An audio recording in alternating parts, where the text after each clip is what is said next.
হেৰা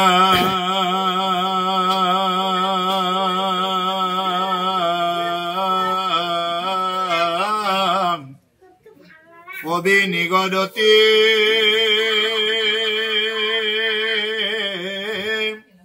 শুনিও নৃপতি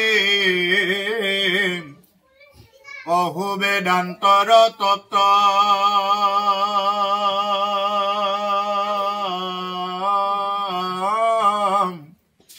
স্বভাৱে যি কৰে দান হোম মহা তপজপ তীৰ্থ ব্ৰত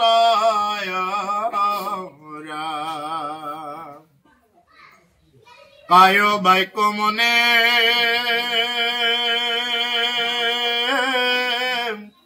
যতে ক আচৰে লৌকিক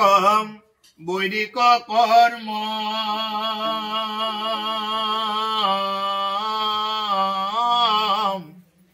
হুয়ায়ে কমত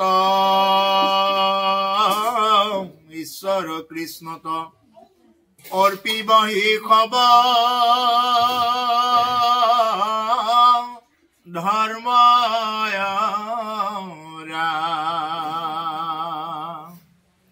কৃষ্ণ। আমাৰ এই বৈকুণ্ঠপুৰী সদৃশ পৰিৱেশত হাবিত ৰাভাদেৱৰ বাসগৃহত উপস্থিত থকা বাপ বান্ধৱ আই মাতৃ তথা ভাইটিমতী সমস্ত জনকে পুনৰবাৰ ভক্তি ভৰা সেৱা নিবেদন কৰিছো। আৰু আজিৰ যি নেকি এই মহান বৈকুণ্ঠৰ কল্পটোৰ ভাগৱত অনুষ্ঠান আয়োজন কৰিছে ইয়াৰ মূল উদ্দেশ্যই হল যে এই ভাগৱত অনুষ্ঠানৰ আয়োজনৰ দ্বাৰা কি হৈ যায় যে সমস্ত জীৱ তৰি যাব পাৰে। আৰু এই ভাগৱত কথা কলিযুগৰ শ্ৰেষ্ঠ শাস্ত্ৰ, সৰ্বশ্ৰেষ্ঠ। কাৰণ ভাগৱতৰ বাহিৰে অন্যান্য যিবিলাক শাস্ত্ৰ আছে তাতে ভজন মাৰ্গৰ কথাবিলাক নাই আৰু কেৱল মাত্ৰ ভাগৱতত আছে। সেইকাৰণে ভাগৱতৰ আৰম্ভণিত মানে এটা কথা কৈছে যে শুক মুখাদ্ৰ মৃত দ্ৰৱ সংযুতম পিবত ভাগৱত ৰসমালয়ম মুহুৰহু ৰসিকা ভুবি ভাবুকা। তাকে মহাপুৰুষে কৈছে এই সকলো নিগম কল্পতৰু তাৰ ফল মহা ভাগৱত হুকমুখে আখি ভূমিত বৈলা বিদিত ৰসত চতুৰ যিটো জন কৃষ্ণৰ চৰণে দিয়া মন পৰম সন্তোষে পিয়ুক ৰসয়মৃত পৰম সন্তোষে পিয়ুক ৰসয়মৃত।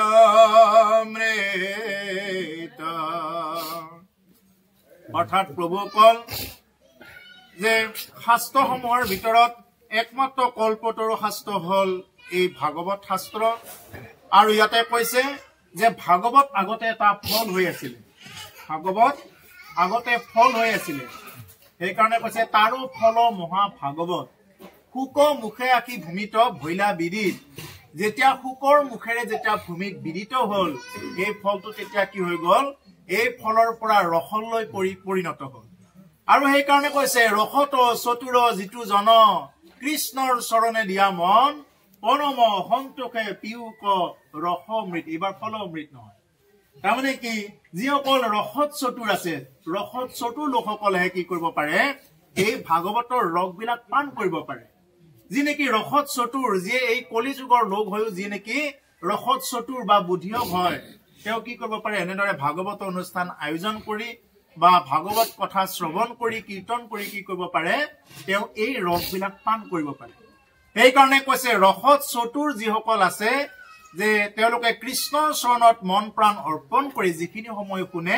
এইখিনি ঠিকমতে শুনিব লাগে। গতিকে আপোনাৰ হবৰ দৰে ৰসদ চতুৰ লোকসকল যি আহিছে ইয়াতে সৰুৰ পৰা ডাঙৰলৈকে এই সমস্ত আপোনালোকে ৰসদ চতুৰ লোক আৰু যাৰ কাৰণে আজি আপোনাৰ হবে এই ভাগৱত কথা শুনিবৰ কাৰণে আহিছে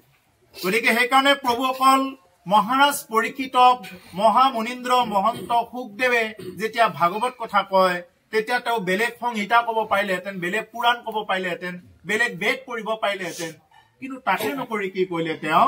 যে কেৱল ভাগৱত কথা শুনালে কিয় শুনালে এই ভাগৱত হল কি কলিযুগৰ একমাত্ৰ উত্তম শাস্ত্ৰ ইয়াত মানে কি কৰিলে যে মহামুনীন্দ্ৰ মহন্ত সুখদেৱে যিভাগ শাস্ত্ৰত মুখ দিছে এইভাগ শাস্ত্ৰ শুনিবলৈ সঁচাই মধুৰ হ'ব সেইকাৰণে ভাগৱতৰ ইমান আদৰ সুখ মানে ভাটৌ চৰাই ভাটৌ চৰায়ে যিটো ফলত মুখ দিয়ে এই ফলটো খাবলৈ বৰ সোৱাদ হয় যিটো ফলত মুখ দিয়ে ভাটৌৱে এই ফলটো খাবলৈ যেনেকুৱা সোৱাদ হয় ঠিক তেনেকুৱা সুকৰ মুখেৰে যিভাগ শাস্ত্ৰ বিধিত হৈছে ব্যক্ত হৈছে এই শাস্ত্ৰ সঁচাকৈ ইয়াত ৰস আছে কিন্তু দুৰ্ভাগ্য ৰস দিব নোৱাৰাৰ কাৰণে বক্তাবিলাকে বা আমাৰ দৰে বুঢ়মতীসকলে ৰস দিব নোৱাৰাৰ কাৰণত এনেকে থাকি আছে নহলে এনেকুৱা এজন মানুহ নোলাব যে ভাগৱতৰ ৰস পান কৰিব নোৱাৰিব মানে ভাগৱতৰ ৰস পান কৰি তেওঁ জীৱনত বহুত কৃতকাৰ্য হৈ যাব পাৰিব জীৱনটো সাৰ্থক কৰিব পাৰিব যদি কোনোবাই ভাগৱত শুনাৰ নিচিনাকে শুনে কিন্তু এই ভাগৱত শুনিবলৈ অহাৰ আগত ইয়াত আমি এটা বস্তু গুৰুত্ব দিব লাগিব যে আমি সাৱধান হৈ শুনিব লাগিব সাৱধান ক'ত লিখা থাকে যে কাৰেণ্টৰ ট্ৰেন্সমিটাৰত লিখা থাকে বোলে সাৱধান ডেঞ্জাৰ খাতৰা ইয়াত যদি কোনোবাই লাৰি দিয়ে তেতিয়াহ'লে জানিও হওক নাজানি হওক লাৰি দিলে কিন্তু বেয়া আছে যদি নালাৰিবলগীয়া ঠাইত যদি কোনোবাই লাৰি দিয়ে ঠিক তেনেকুৱা এই ভাগৱত শাস্ত্ৰ ভাগ ইয়াতে যেতিয়া মানে ধূপ ধূনা দি ইয়াতে ব্যক্ত কৰা হৈছে এতিয়া ভাগৱত চৈতন্য হৈ আছে এই চৈতন্য অৱস্থাত থকা ভাগৱতৰ আগত যদি কোনোবাই বেলেগ কথা আলোচনা কৰি থাকে বেলেগ কথা কিবা চিন্তা কৰি থাকে বা বেলেগ কিবা কিবি ধৰণৰ বিভিন্ন কথা কৈ থাকে ওপৰৰ উচ্চ আসনত বহি থাকে তেতিয়া এইবিলাক কি হৈ যায় একো একোটা অপৰাধ হৈ যায় নোৱাৰা সকলতো বেলেগ কথা কিছুমানৰ হাত ভৰি কঁকালৰ বিষ আছে নোৱাৰাটো বেলেগ কথা কিন্তু পাৰিও যিসকলে ওপৰত বহে তেওঁলোকৰ এটা অপৰাধ হয় সেইকাৰণে ভাগৱত শুনিব আহিলে সৰ্বপ্ৰথম আমি সাৱধান হৈ শুনিব লাগে যিকি নহওক প্ৰভুসকল আপোনাৰভাৱে যদিও জানে তথাপি এইখিনি কথা ব্যক্ত কৰা হল যে ভাগৱত কলি যুগত কিয় উত্তম শাস্ত্ৰ বহুতৰ প্ৰশ্ন হ'ব পাৰে বোলে আমিতো বেদেই পঢ়িব পাৰিলো হয় বা আমিতো বেলেগ শাস্ত্ৰ এখন পঢ়িব পাৰিলো হয় ভাগৱতহে আছে নে অকল এই ভাগৱতেই আছে কলি যুগৰ একমাত্ৰ উত্তম কল্পতৰু শাস্ত্ৰ এইকাৰণে কৈছে যে পিগত ভাগৱত ৰসমালয়ং মুহুৰহু ৰসিকা ভুবি ভাবুকা ভাবুক হৈ পান কৰা এই ভাগৱতৰ ৰস কেৱল ভাবুক হৈ পান কৰা যদি এনে শুনিব লাগে শুনিছো আৰু আহিব লাগে আহিছো যদি ওপৰে ওপৰে পান কৰা যায় এই ভাগৱত যিমান শুনিলেও তেওঁৰ জীৱনত ক্ৰিয়া নকৰিব যদি অকণমানো শুনে তেওঁ যদি শুনাৰ নিচিনাকে যদি শ্ৰৱণ কৰে এই ভাগৱতে তেওঁৰ জীৱনত সাজ হৈ বহিব বহুত বহুত ক্ৰিয়া তেওঁৰ জীৱনত কৰিব প্ৰভুসকল এতিয়া এই যে নিমি নৱসিদ্ধ সংবাদত ইয়াতে মানে কথাখিনি এতিয়া ওলাল যে মহৰ্ষি কবিৰ দ্বাৰা মহাভাগৱত ধৰ্ম বিষয়ক প্ৰশ্নৰ উত্তৰ এতিয়া দিব যে কবি নিগদতি শুনিও নিৰ্পতি যে কহু বেদান্তৰ তত্ত্ব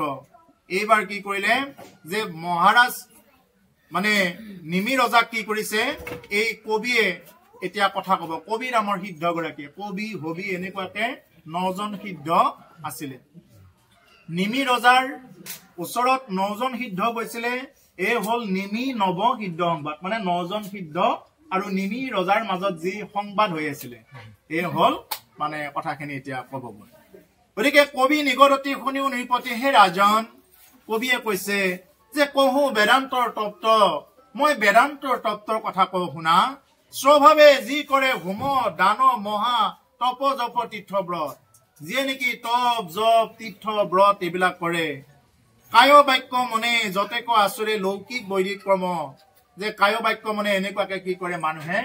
লৌকিক বৈদিক এনেকুৱা কিছুমান কৰ্ম আচৰণ কৰে ভূয়া একমত ঈশ্বৰ কৃষ্ণত অৰ্পিব শিখব ধৰ্ম কি কৰিব লাগিব সেইবিলাক সব বিলাকে অৰ্পণ কৰিব লাগিব ঈশ্বৰৰ ওচৰত এতিয়া কথা হল এইবিলাক কৰিব পাৰিব তপ জপ তীৰ্থ ব্ৰত কলিৰ যুগত কিন্তু এই তপ জপ তীৰ্থ ব্ৰত কৰিব গলেও কি কৰিব লাগিব বুলি ক'লে যে ঈশ্বৰৰ ওচৰত অৰ্পণ কৰিব লাগিব যদি অৰ্পণ নহয় এইবিলাক ভক্তিয়ে কোনো ক্ৰিয়া নকৰে বহুত টকা আছে তেও গল বৃন্দাবনত গল বা গংগাত গল গা ধুবৰ কাৰণে বা বিভিন্ন প্ৰকাৰৰ তীৰ্থক্ষেত্ৰ ঘূৰি ফুৰিব পাৰে বহুত তীৰ্থক্ষেত্ৰ এনেকুৱাকে ঘূৰি ফুৰিব পাৰে কিন্তু কি হ'ব এনেকুৱাকে বিভিন্ন প্ৰকাৰে ঘূৰি ফুৰিলেও তেওঁলোকৰ যদি ভক্তিটো ঈশ্বৰৰ ওচৰত অৰ্পণ নহয় ভক্তিটো যদি ঈশ্বৰৰ ওচৰত অৰ্পণ নকৰে তেতিয়াহ'লে নহয় কাৰোবাক দান দি উঠিও কি ক'ব লাগিব কৃষ্ণ বুলিয়ে ক'ব লাগিব গংগাত গা ধুইও ৰাম বুলিয়ে ক'ব লাগিব ৰাম কৃষ্ণ নোকোৱাকৈ কাৰো ভক্তি সিদ্ধি নহয় নে কোনোবাই কৰিব চেষ্টা কৰিলে সিদ্ধি হ'ব বুলি ভাবিলেও সেয়া বৃথা চেষ্টা মাত্ৰ যেনেকুৱাকে বাজি গাই চাই লৈ ফুৰালে গাখীৰ খাব নাপায় ঠিক তেনেকুৱাকে ভক্তি যেনেকে এনেকে নিজৰ মতত নিজৰ ইচ্ছাত বোলে মোৰ ইচ্ছা হৈছে এনেকে কৰিম নহয় এয়া শাস্ত্ৰ বেদ বেদান্তত লিখিত হ'ব লাগিব তেতিয়াহে হ'ব যদি তাতে লিখিত আকাৰে নাই নিজস্ব মতত এটা ধৰ্ম ওলাই পেলাই প্ৰতিষ্ঠা কৰি আছো বোলে নামানো এওঁলোকে ক'লে মানিম নে তেনেকুৱা অৱস্থাত যদি কৰা হয় এইবিলাক খাম খেলি কৰা ধৰ্ম হ'ব আৰু তেতিয়া সেইবিলাক কাম নকৰিব গতিকে সেইকাৰণে ইয়াতে কৈছে যে কায় বাক্য মনে কাই মানে শৰীৰ বাক্য মানে যি মই কথা কৈ আছো আৰু মোৰ মনটো কি কৰিব লাগিব ঈশ্বৰৰ ওচৰত অৰ্পণ কৰিব লাগিব যতেক আচৰে লৌকিক বৈদিক কৰ্ম হুয়া একমত ঈশ্বৰ কৃষ্ণ এক মতি হ'ব লাগিব এতিয়া মনটো যদি আমাৰ বহুত মতি হৈ থাকে বহুত মতি হলে নহব মনটো একেই হ'ব লাগিব এতিয়া গংগাত গা ধুব গলেও কিছুমানৰ মনটো এক নহয় বা কিছুমানে দান কৰিলেও মনটো এক নহয় দান কৰিও তেওঁ নিজকে কি বুলি ভাবে বোলে মইহে দিছো এনেকুৱা ভাৱটো থাকি যায় যেতিয়া মই দিছো বুলি ভাৱটো আহি গল তেতিয়া লগে লগে অহংকাৰ হল আৰু তেনেকুৱা অহংকাৰ দানে কোনো ধৰণৰ তেওঁ জীৱনত ক্ৰিয়া নকৰে সেইকাৰণে কৈছে যে এইবিলাক চব একমতি হৈ ঈশ্বৰ কৃষ্ণত অৰ্পিব শিখব ধৰ্ম সেই সমস্ত ধৰ্ম কি কৰিব লাগে ঈশ্বৰৰ ওচৰত অৰ্পণ কৰিব লাগে এই অৰ্পণ ধৰ্মত ভক্তিত ভগৱন্ত কি হৈ যায় সন্তুষ্ট হয় এতিয়া আজি জিভাক শৰাই ইয়াতে নিবেদন কৰা হৈছে বা যাক শৰাই অৰ্চনৰ কাৰণে দায়িত্ব অৰ্পণ কৰা হৈছে তেওঁ কি কৰিব লাগিব তেওঁ তেনেকুৱাকে অৰ্পণেই কৰিব লাগিব তেওঁ যদি অৰ্পণ নকৰে দিব লাগে দিছে তেতিয়াহ'লে এইখিনি গ্ৰহণ নকৰে অৰ্পণটো কোনে কেনেকুৱাকে কৰিব পাৰিছে সেইটো মানে তেওঁৰ লগতহে কথা অৰ্পণ কোনে কেনেকে কৰিব পাৰিছে কি দিছে এইটো ডাঙৰ কথা নহয় ইয়াত কিমান কল দিছে কিমান বুট দিছে মুখ দিছে এইবিলাক ডাঙৰ কথা নহয় ডাঙৰ কথাটো হ'ল তেওঁ কিমান মানে মন প্ৰাণ অৰ্পণ কৰি দিব পাৰিছে কিমান মন প্ৰাণ অৰ্পণ কৰি দিব পাৰিছে যদি মন প্ৰাণ অৰ্পণ নহয় তেতিয়াহ'লে ভক্তিও কি নহয় সিদ্ধি নহয় নিত্য নৈমিত্তিক যত জাতি ধৰ্ম আশ্ৰমৰ যত কৰ্ম ও কৃষ্ণ তই অৰ্পিলে জানা সিও হুৱে মহাভাগত ধৰ্ম এতিয়া নিত্য নৈমিত্তিক যত জাতি ধৰ্ম বহুত ডাঙৰ ডাঙৰ কথা কৈ আছে ইয়াত প্ৰত্যেকটো শব্দ এটা শব্দ দি যদি ভালকৈ ব্যাখ্যা কৰে আৰু আগুৱাবই নোৱাৰিব পাঠ এই যে আমি নিত্য নৈমিত্তিক ভাৱে যিমানবিলাক কৰ্ম কৰি আছো যিমানবিলাক জাতি ধৰ্ম হৈ সৃষ্টি হৈ তেনেকুৱাকে কৰ্মবিলাক কৰি আছে আশ্ৰমৰ যিমানবিলাক কৰ্ম আছে কৃষ্ণত অৰ্পণ কৰিলে জানা সিও হুৱে মহাভাগৱত ধৰ্ম কৃষ্ণক অৰ্পণ কৰিলেহে মহাভাগৱত ধৰ্ম হ'ব যদি কৃষ্ণত অৰ্পণ নকৰাকে যদি কোনোবাই তেনেকুৱাকে ধৰ্ম কৰিম বুলি ভাবে তেতিয়াহ'লে সেইবিলাক ধৰ্ম নহ'ব এৰাম গৰ্ব অহংকাৰ তেজি যিটো জানে আচৰে যদি ভকতি ও তাতে মহাতুষ্ট হুয়া কৃষ্ণ দেন্ত বৈকুণ্ঠ যত সম্পত্তি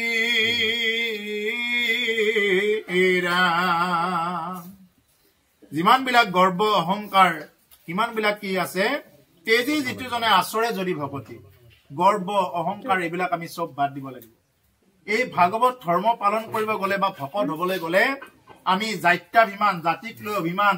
পাণ্ডিত্যাভিমান পণ্ডিতক লৈ অভিমান মই জানো বুলি ভাবা ৰূপাভিমান ৰূপক লৈ অভিমান গুণাভিমান ধনাভিমান ধনক লৈ অভিমান বোলে মোৰ বহুত ধন আছে এওঁলোকৰ লগত কিয় বহিম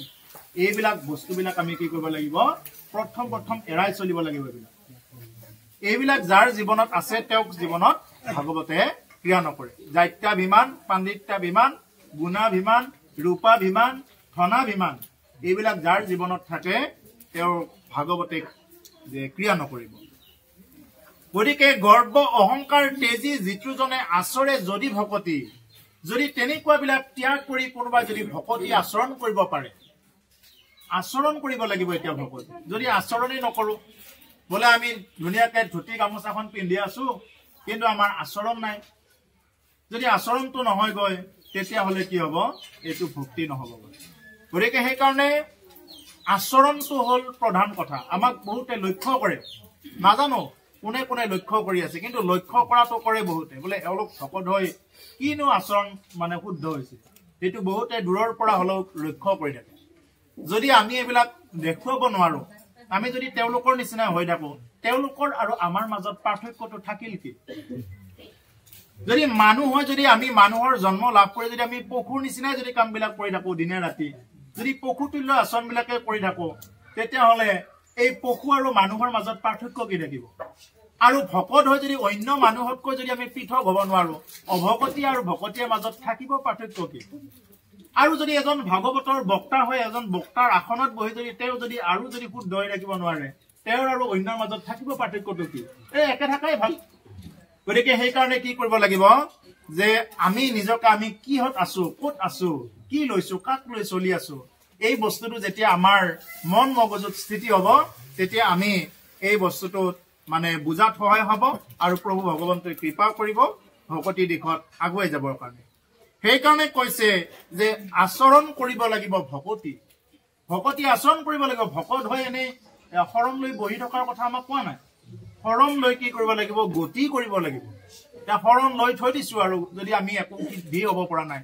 বা এইবিলাক যদি শুদ্ধিকৰণ কৰিব পৰা নাই তেতিয়াহ'লে কিন্তু নহ'ব গতিকে শৰণ লৈ কি কৰিব লাগিব আমি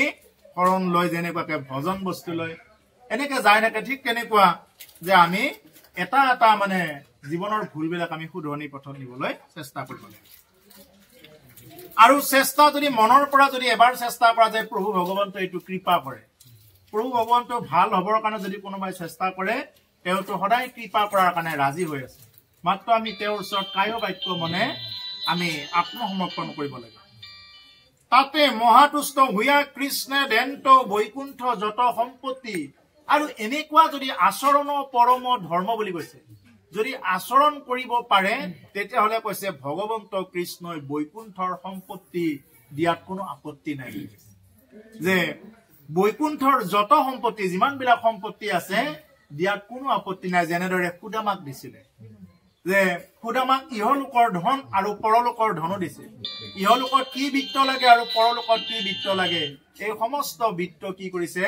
যে সুদামাক ভগৱন্ত পুৰুষে এইবিলাক দিছে এইটো কৃপা কৰিছে গতিকে সুদামাৰ জীৱনৰ কাৰণে এইটো পৰম সৌভাগ্য কিয় তেওঁ আচৰণ কৰি দেখুৱাইছে এইবিলাক কথা সমস্ত আচৰণ কৰি দেখুৱাইছে কথাবিলাক যদি আমি আচৰণে কৰিব নোৱাৰো তেতিয়াহ'লে কি হ'ব আমাৰ সেইবিলাক ধৰ্মলৈ পৰিৱৰ্তন নহ'ব গতিকে এতিয়া সুদামাৰ কি আছিলে সুদামাৰটো নিজৰ খাবলৈ একো নাই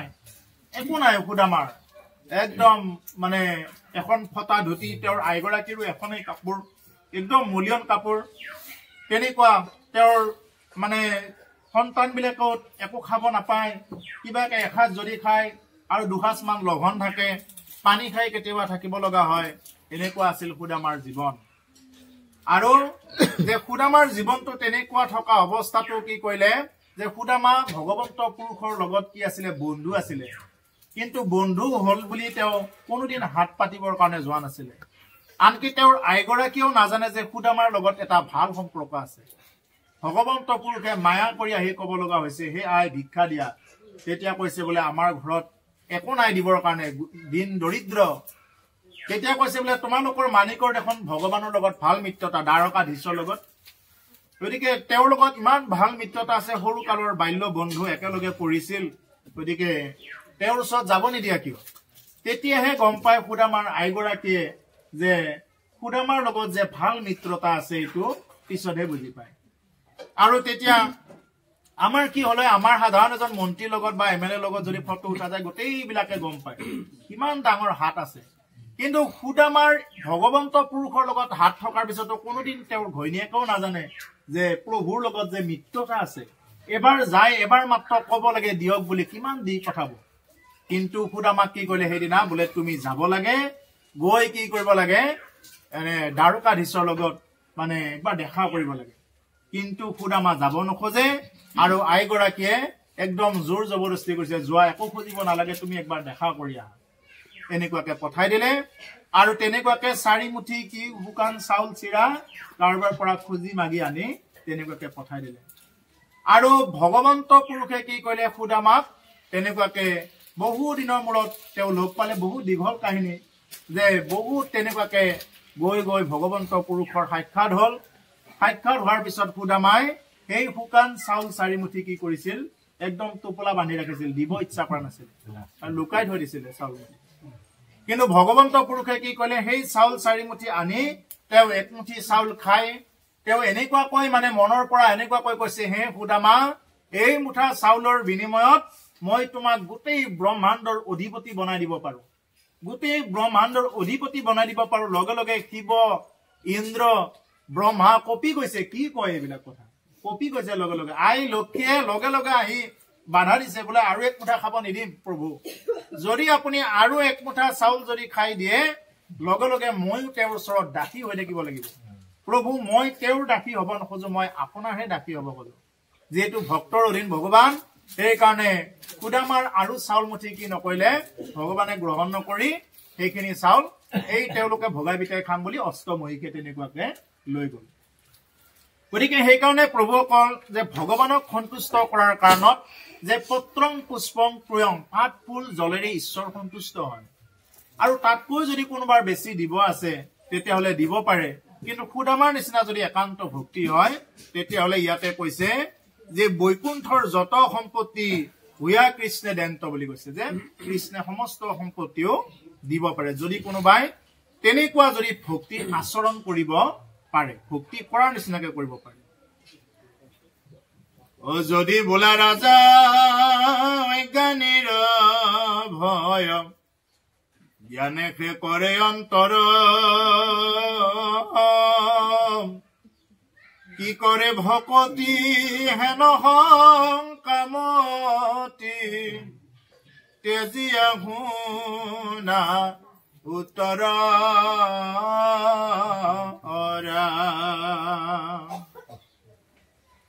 ঈশ্বৰ বিমুখ হুৱে যিটো নৰ, ধৰে বিষ্ণু মায়া তাক, এহি দেহ মূৰ বোলে জ্ঞানত, পাখৰে নিজ আত্মাক।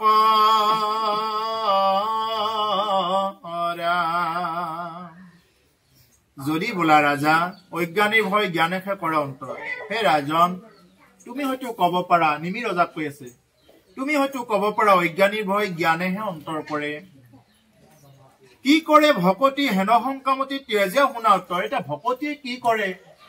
মানে ইয়াৰ উত্তৰটো শুনা। তুমি তোমাৰ মনৰ শংকাবিলাক দূৰ হওক। এজন গুৰুৱে যেতিয়া উপদেশ দিয়ে এজন শিষ্যক, তেওঁ সমস্ত শংকাবিলাক দূৰ কৰিহে কি কৰে, এইবিলাক দূৰ কৰি দি থৈ যায়। যেনেদৰে মানে মহামুনীন্দ্ৰ মহন্ত সুখদেৱে মহাৰাজ পৰীক্ষিতে প্ৰশ্ন কৰিব নাপাওঁতেই এনেকে আছে, ভাগৱততে আছে, বোলে হে ৰাজন, তুমি হয়তো মোক সুধিব পাৰা এনেকৈ যে ভগৱন্ত পুৰুষৰ আৰু মানে এইবিলাকত কিয় মতি গল, তাৰ উত্তৰটো কওঁ শুনা। মানে আগতে আঁত ধৰি কি কৰে, মুধা মাৰি দিয়া বুলি কয়। যেনেকুৱাকে ঘৰৰ আগৰ খেৰৰ চালিবিলাক মুধা মাৰাৰ এটা কথা আছিল নহয়, যদি মুধাটো মাৰি নিদিয়ে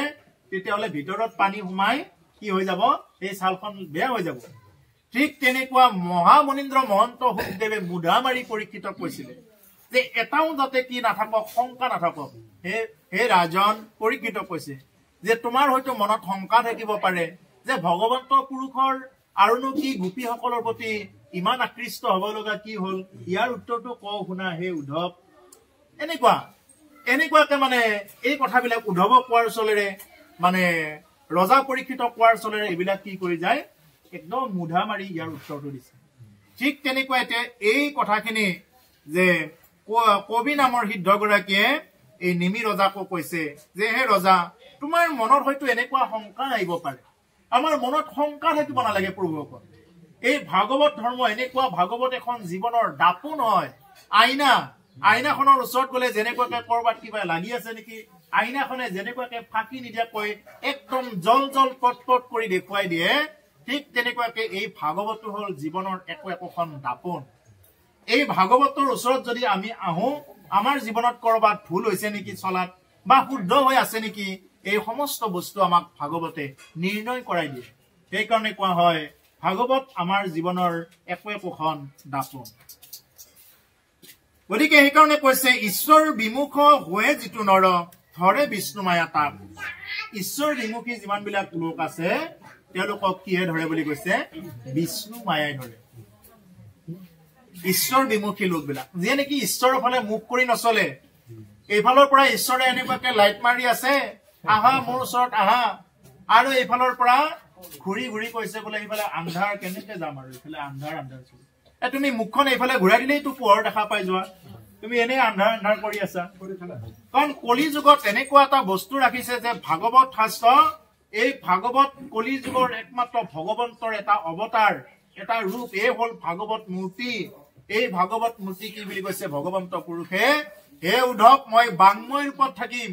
বাংময় মানে বাক্যময় বাক্যই হল শব্দ শব্দই হল ব্ৰহ্মই হল ভাগৱত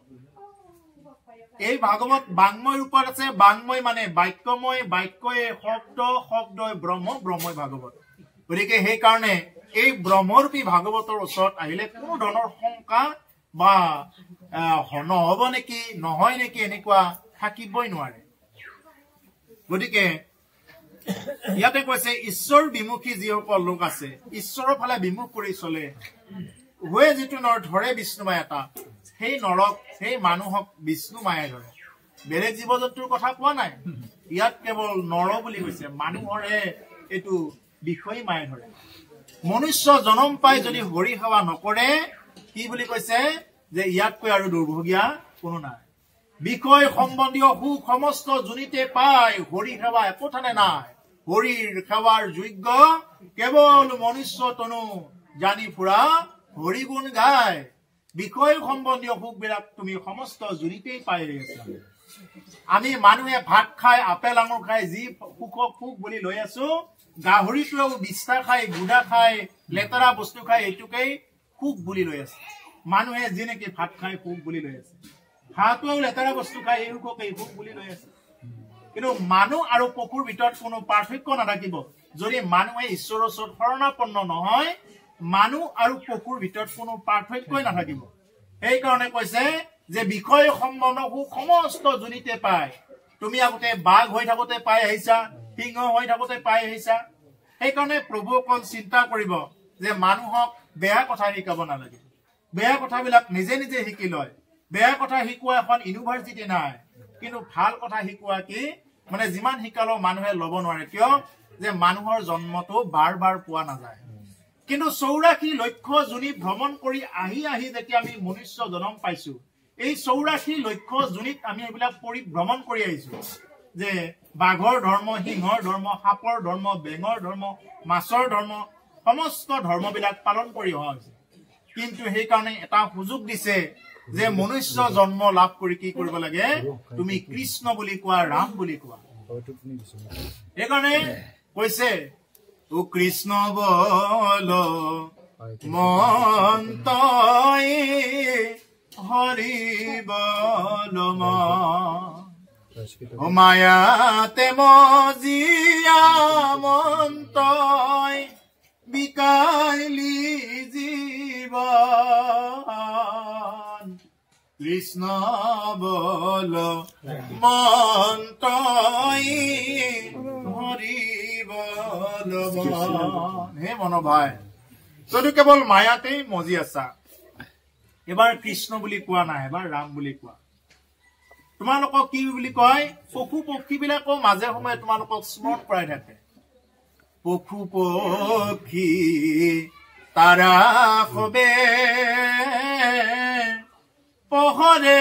পহৰে ডাকে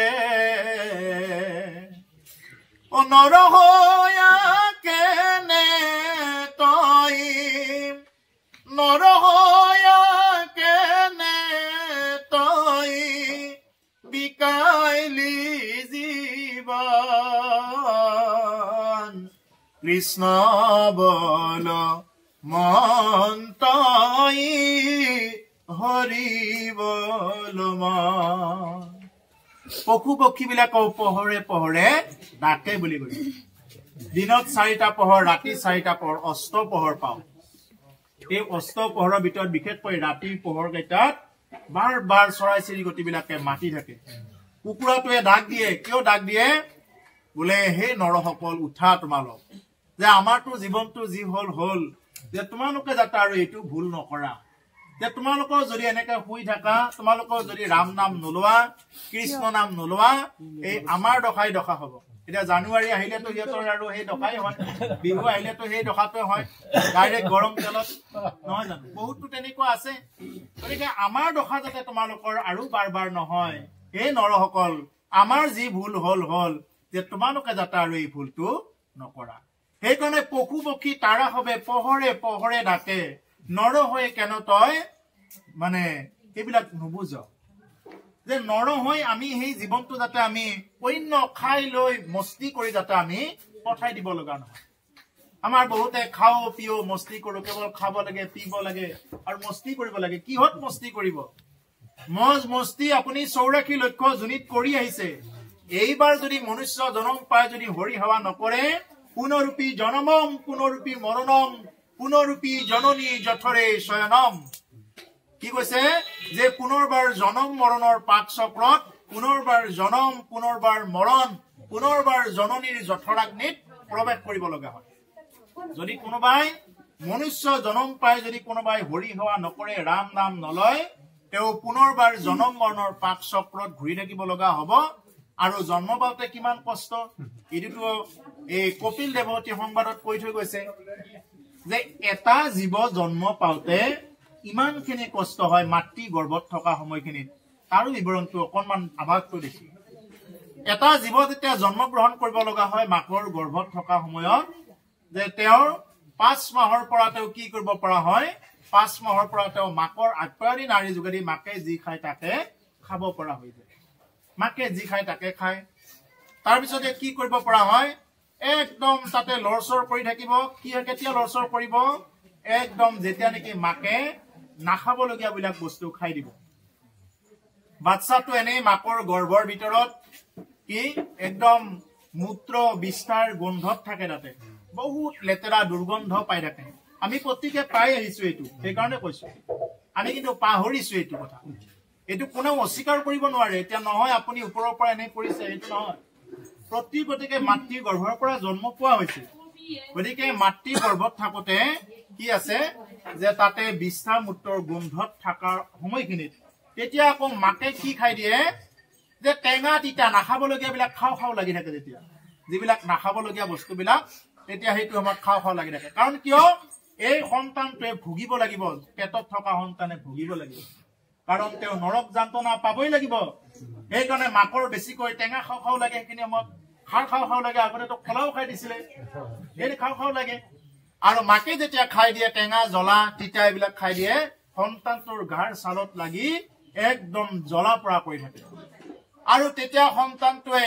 একদম প্ৰভু ভগৱন্তক স্মৰণ কৰে যদি কোনোবা প্ৰভু আছা যদি কোনোবা ভগৱান আছা মোক এই গৰ্ভৰ পৰা বাহিৰ কৰি দিয়া প্ৰভু মই তোমাৰেই সেৱা কৰিম আৰু ভগৱন্ত পুৰুষে চবকে দৰ্শন দিছে প্ৰভু মই তোমাকেই সেৱা কৰিম আৰু মই বাহিৰত গৈও মোক ইয়াৰ পৰা ভূমিষ্ঠ কৰাই দিয়া প্ৰভু মই বাহিৰত গৈ তোমাৰেই সেৱা কৰিম ইয়াত মই যি কষ্ট পাইছো যাতে মই পুনৰবাৰ জনম মৰণৰ পাক চক্ৰত পৰিব লগা নহয় হে প্ৰভু তুমি এইটো কৃপা কৰা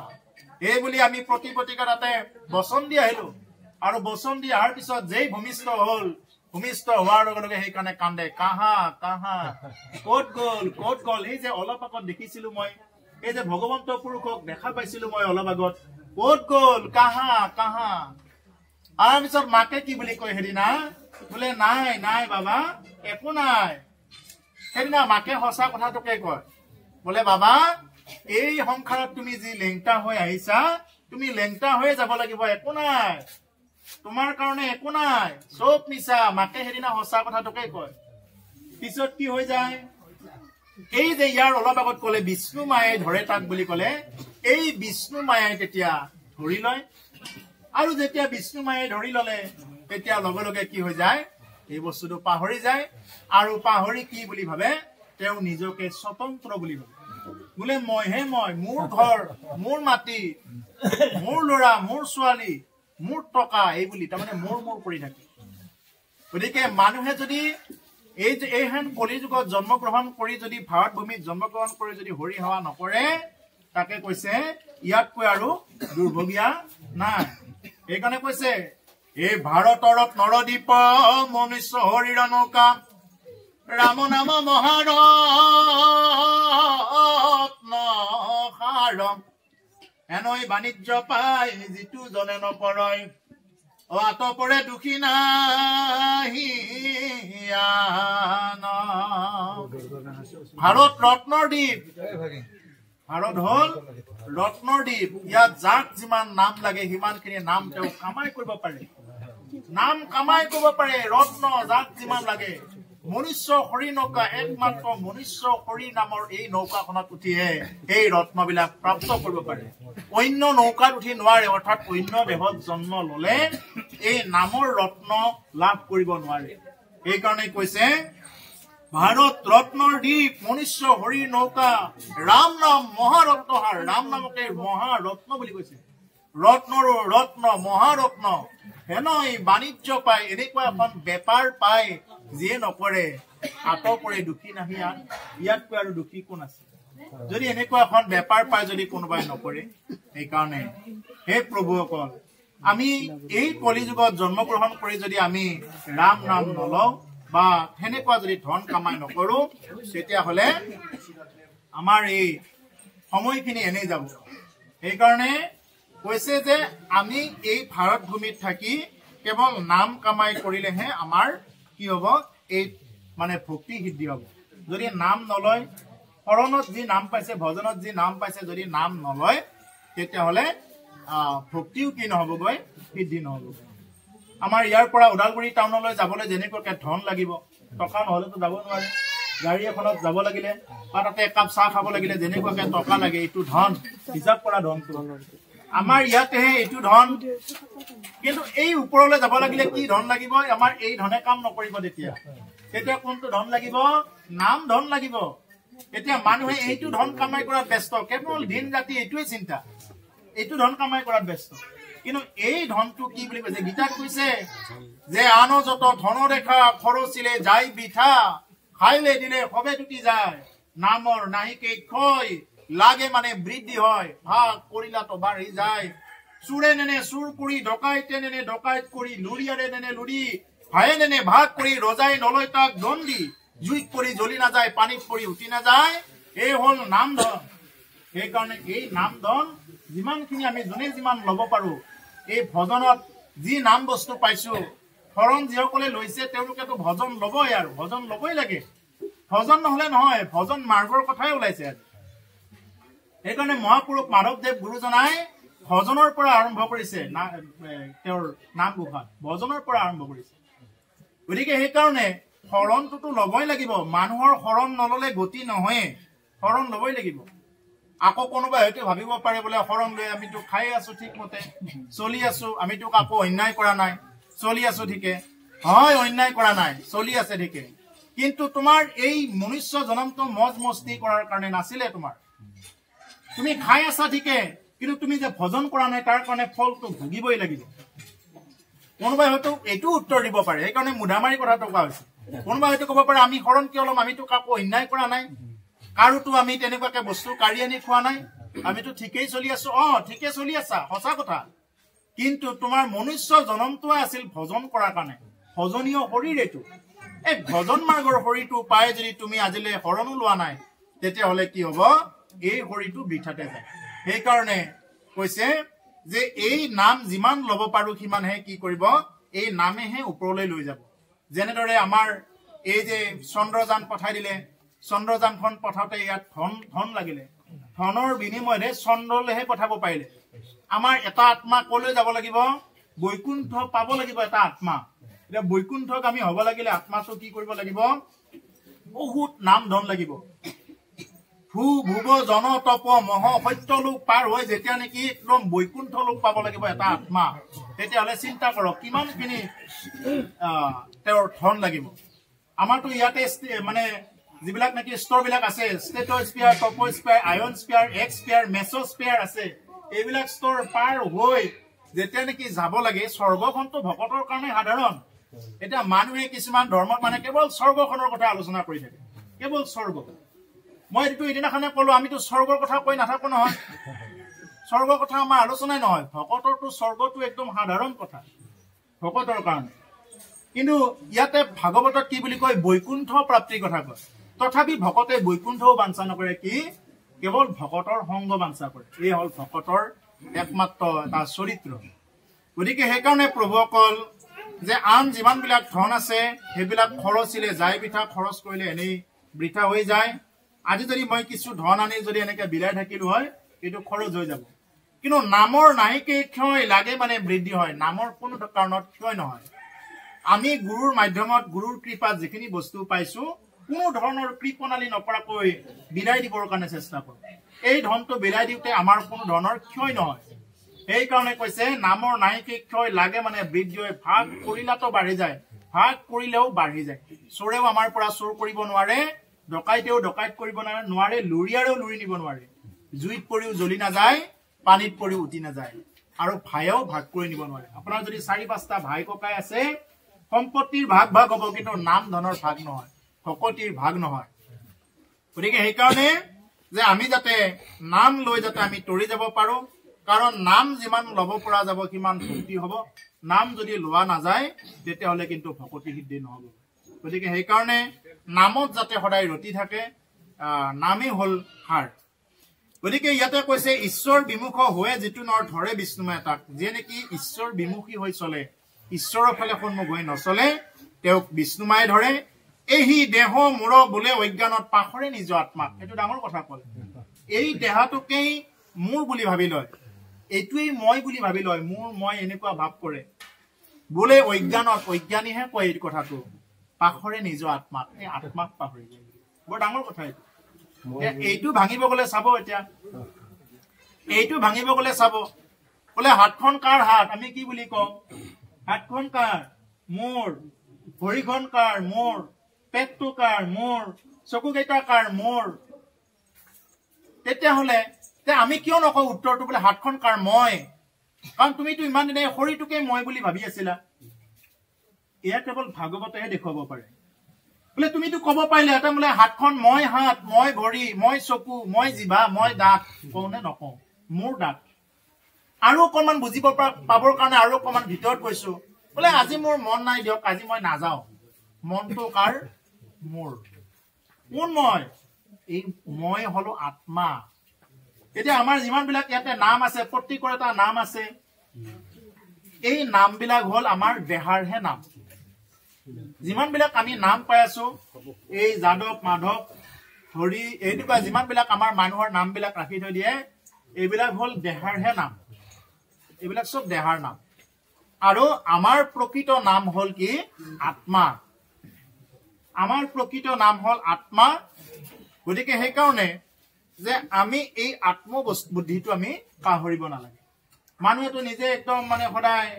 বোলে একদম নিজৰ ঘৰ দুৱাৰ এনেকুৱাকে কৰি আছে, সদায় নিজৰ ঘৰ দুৱাৰ বান্ধিব লাগে, কিবা কৰিব লাগে, দেহাটো চাই আছে।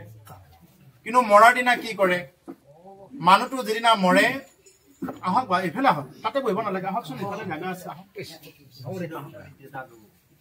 নাই এইফালে আহক, এনেকে আহক। এতিয়া মানুহৰ দেহাটোকে মই বুলি ভাবি থাকে। এতিয়া মানুহজন মৰাৰ দিনা কি বুলি কয়? মৰাৰ দিনা বোলে আমাৰ তেওঁ নাই, সোনকালে লৈ যাওক বুলিতো কয় চবে, বোলে আমাৰ তেওঁ নাই। ঠিকেইটো মৰি আছিলে, যে চকু কেইটাটো আছে, হাত কেইখন আছে, তেওঁ শুইহে থকাৰ নিচিনাকে শুই আছে। কিন্তু কোন নাই সেইদিনা বুজি পালে, বোলে তেওঁ নাই। এই বাদ দি আৰু মিছাকে কান্দি লাভ নাই, এইটো দেহাটোহে, এইটোত লৈ কাম নাই। তেওঁ গলে আৰু তেওঁ শেষ। এতিয়া সোনকালে কি কৰিব লাগে? খৰি খেৰ যোগাৰ কৰি একেলগে নিব লাগে। এইটোহে